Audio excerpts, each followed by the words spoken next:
నమస్కారం NSTV news కి స్వాగతం. నా పేరు సంధ్య. ముందుగా వార్తల్లోని ముఖ్యాంశాలు. మానసిక స్థితి సరిగ్గా లేని వ్యక్తి బాలకృష్ణ అసెంబ్లీ సాక్షిగా చంద్రబాబు ప్రోత్సాహంతో మాట్లాడారని వైసీపీ జిల్లా అధ్యక్షులు దాడిశెట్టి రాజా విమర్శించారు. కాకినాడ వైసీపీ కార్యాలయంలో డిజిటల్ బుక్ ప్రారంభోత్సవ కార్యక్రమంలో ఆయన పాల్గొన్నారు. అనంతరం ఆయన మీడియాతో మాట్లాడుతూ కూటమి ప్రభుత్వంలో వైసీపీ నాయకులు కార్యకర్తలపై పెడుతున్న అక్రమ కేసులు, వారు ఎదుర్కొంటున్న సమస్యలపై డిజిటల్ బుక్ లో రిజిస్టర్ చేసి ప్రభుత్వం మారిన తరువాత చర్యలు తీసుకుంటామన్నారు.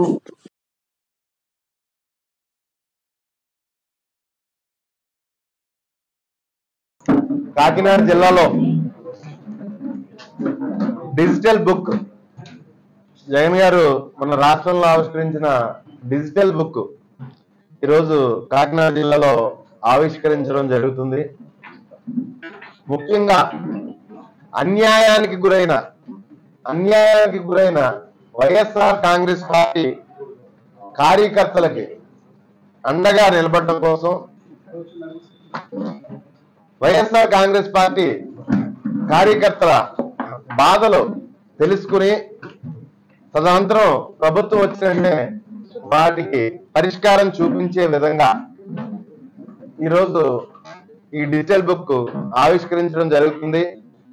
ఇందులో 2 రకాలుగా దీన్ని వాడుకోవచ్చు.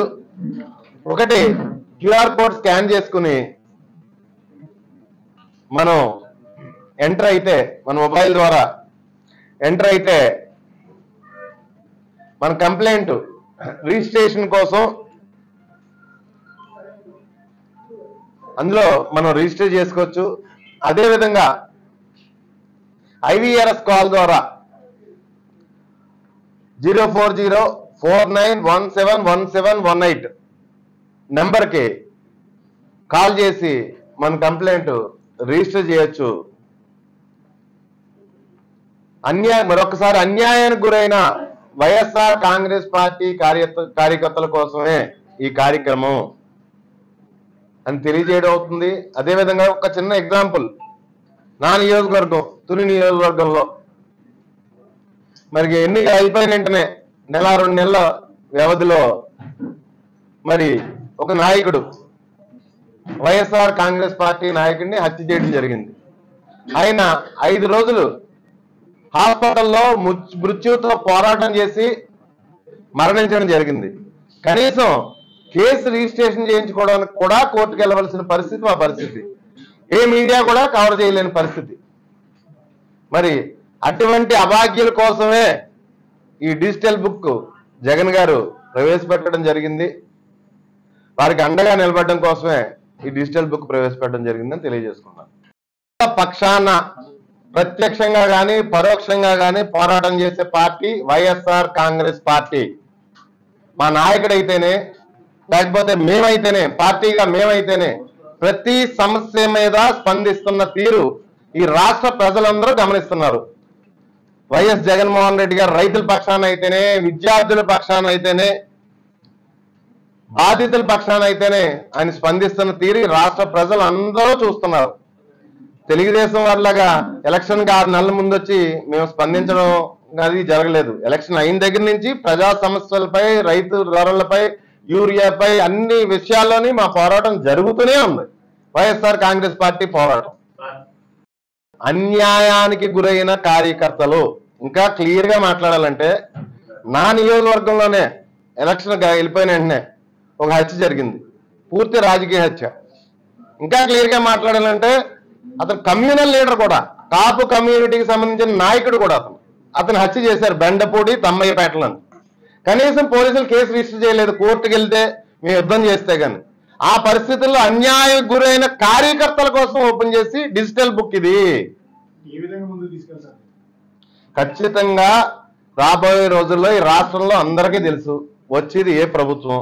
ఆల్రెడీ అసెంబ్లీలో కంగారు పడుతున్నారు, కామినేని యూనివర్సిటీని వచ్చేస్తారని. ఖచ్చితంగా YSR Congress party government next time అధికారంలో వస్తుంది. ఖచ్చితంగా అన్యాయం చేసిన వాళ్ళకి మాత్రమే తగిన శాస్త్ర జరుగుతుందని తెలియజేస్తున్నాను అని చెప్పేసి ఈ రాష్ట్రంలో ఏ ఎమ్మెల్యేకి లేని మెంటల్ సర్టిఫికేట్ బాలకృష్ణ గారికి ఉంది. ఆయన మాటలకి స్పందించవలసిన అవసరం లేదు, కానీ ఆయన ఎక్కడ నిలబడి మాట్లాడాడు ఈ రాష్ట్ర ప్రజలకి. దేవాలయం లాంటి అసెంబ్లీలో నిలబడి మాట్లాడాడు. అక్కడ మాట్లాడాడు కాబట్టి ఖచ్చితంగా స్పందించాలి. నేనైతే వాళ్ళ పార్టీలో యథాలాపంగా బాలకృష్ణ గారు మాట్లాడారని మటుకు నేను ఉద్దేశంతో నేను అనుకోవట్లేదు. ఎందుకంటే ప్రతి రాజకీయ పార్టీకి 10 సంవత్సరాల అసెంబ్లీలో నేను కూడా ఆయనకి శాసనసభ్యుడిగా ఉన్నాను కాబట్టి ఆయన జనరల్గా అసెంబ్లీకి సాధారణంగా రారు, అప్పుడో వస్తూ ఉంటారు. కానీ ప్రతి రాజకీయ పార్టీకి ఒక లైన్ ఉంటుంది.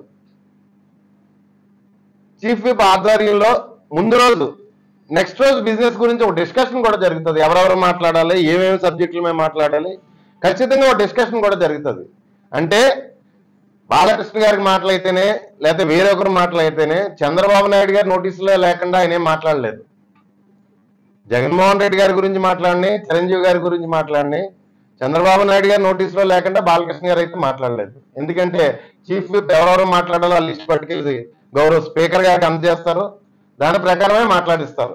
ఎప్పుడు అసెంబ్లీకి బాలకృష్ణ గారు ప్రత్యేకంగా హైదరాబాద్ నుంచి వచ్చి మరి సభలో ఆ విధంగా మాట్లాడడం అన్నది ఏదో వాళ్ళకి వాళ్ళ పార్టీలో ఇంటర్నల్ గా వాళ్ళ కూటమిలో ఇంటర్నల్ గా ఏ ఇబ్బందులు ఉండొచ్చు నేను భావిస్తున్నాను. ఏదో పంపకాల్లో తేడా కానీ, లేకపోతే పర్యావరణ విషయంలో వసూళ్ళలో తేడా కానీ, లేకపోతే మరి సీజ్ ద షిప్ మరి ఇక్కడ ఈ వసూళ్ళలో తేడాలు ఏమైనా పరుపచ్చలు వచ్చి ఉండొచ్చు. వాళ్ళు ప్లాంట్ గానే బొండావం ప్రశ్నించని జనసేన వాళ్ళని, లేకపోతే నేను బాలకృష్ణ గారు మాట్లాడిని చిరంజీవి గారిని ఉద్దేశించి వాళ్ళు ప్లాంట్ గానే ఉన్నారు. తెలుగుదేశం వాళ్ళు క్లియర్ కట్ గా పిక్చర్తోనే ఉన్నారు. వాళ్ళకి ఏ ఇబ్బందులు ఉంటాయి. దయచేసి మరి ఈ మెంటల్ సర్టిఫికేట్ ఉన్న బాలకృష్ణ గారితో మాట్లాడించడం జరిగింది. అంటే ఈ చంద్రబాబు నాయుడు గారు తెలివితేటలని నేను అనుకుంటున్నాను. ఎందుకంటే పిచ్చోడు ఏదో మాట్లాడాడని చెప్పేసి తేలిగ్గా తీసి పారేస్తారు. పిచ్చి మాటలు బాలకృష్ణ మాట్లాడంటే ఈ రాష్ట్ర ప్రజలు తేలిగ్గా తీసి పారేస్తారు. కానీ మీరు అనుకున్న అవుట్పుట్ అయితే మీరు వాళ్ళకి ఇవ్వగలిగారు. పవన్ కళ్యాణ్ గారికి అయితేనే, లేకపోతే చిరంజీవి గారికి అయితేనే, అదేవిధంగా మరి కాకినాడ జిల్లా కాబట్టి చిరంజీవి మెగా ఫ్యామిలీ హీరోలకి అయితేనే మరి వాళ్ళు ఈరోజు ఏమీ మాట్లాడలేని పరిస్థితి. చిరంజీవి గారే బయటకు వచ్చి మాట్లాడారు. జగన్మోహన్ రెడ్డి గారు మమ్మల్ని చాలా గౌరవంగా చూస్తున్నారు, మమ్మల్ని చాలా గౌరవం ఇచ్చారు, మాకు భోజనం పెట్టారు, మా సమస్యలు విన్నారు, అవి పరిష్కారం చేశారని చిరంజీవి గారే మాట్లాడారు. కాకపోతే చిరంజీవి గారు పెద్ద మనిషి. ఒక మాట అయితే చెప్తున్నాను, ఇది గతంలో వైఎస్ జగన్మోహన్ రెడ్డి గారి మీద బురద జల్లి టైంలో, మీ తమ్ముడు బురద జల్లి టైంలో ఈ విధంగా స్పందించి ఉంటే బాగుందని చెప్పేసి నాకు అనిపించింది. మీరు పెద్దవారు కాబట్టి మీకు చెప్తున్నాను, సరైన టైంలో స్పందిస్తే ఇంకా బాగుండని అనిపించింది. Thank you.